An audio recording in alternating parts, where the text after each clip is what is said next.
Et certainement que Paul est une des harmoniques qu'on entend, qu'on entend retentir derrière les Actes des Apôtres, mais la théologie de Paul lui-même n'intéresse pas l'auteur des Actes, et certainement pas tout le caractère paradoxal de sa théologie de la croix. N'est-ce pas? Luc a une théologie qui est une théologie de l'incarnation. Jésus est le sauveur parce qu'il est venu dans le monde. Ensuite, la résurrection a un rôle fondamental. Et je ne crois pas que Luc s'intéresse à rendre compte de la théologie paulinienne.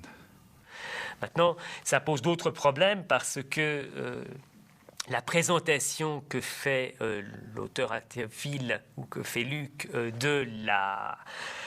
ou l'auteur des Actes de Paul est une présentation avec laquelle Paul n'aurait pas été forcément d'accord en tout point. Et en tout cas, le Paul qui est présenté dans les Actes est beaucoup plus près au compromis que celui qui se donne à connaître dans ses épîtres.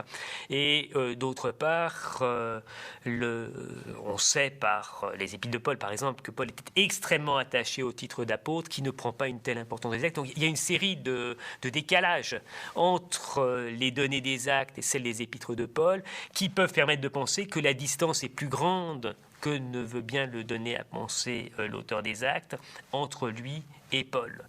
Moi, je n'en fais pas un disciple de Paul. Je ne fais pas un disciple de Paul. Vous trouvez ça dans tous les missels, les livres de messe, on dirait que Luc, elle était le compagnon de Paul, tout ça partout, même dans la prière en église. Mais c'est à mon avis, non. Quelqu'un qui aurait vécu en contact permanent avec Paul ne ferait pas de Paul un défenseur de la Torah, qu'est-ce que vous voulez? Vous savez, c'est notre personnage.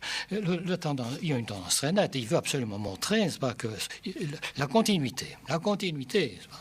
Et son Paul qui parle à la défense de la loi, n'est-ce pas? C'est un bon observateur de la loi, un bon juif, etc. Vous comprenez? Lisez l'épître aux Romains, écoutez, ça ne coule plus. Alors, donc là, il y a une tension. À mon avis, cet homme-là n'a pas vécu avec Paul. C'est pas possible qu'ayant vécu au contact permanent d'une personnalité telle que celle de Paul, il nous donne un tel portrait de Paul dans les Actes. Je ne crois pas.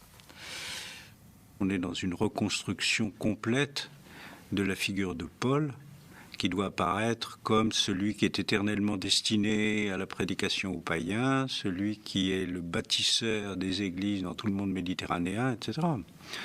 Bon, donc quelque chose de très outré, je dirais, par rapport à ce que Paul nous livre de lui-même.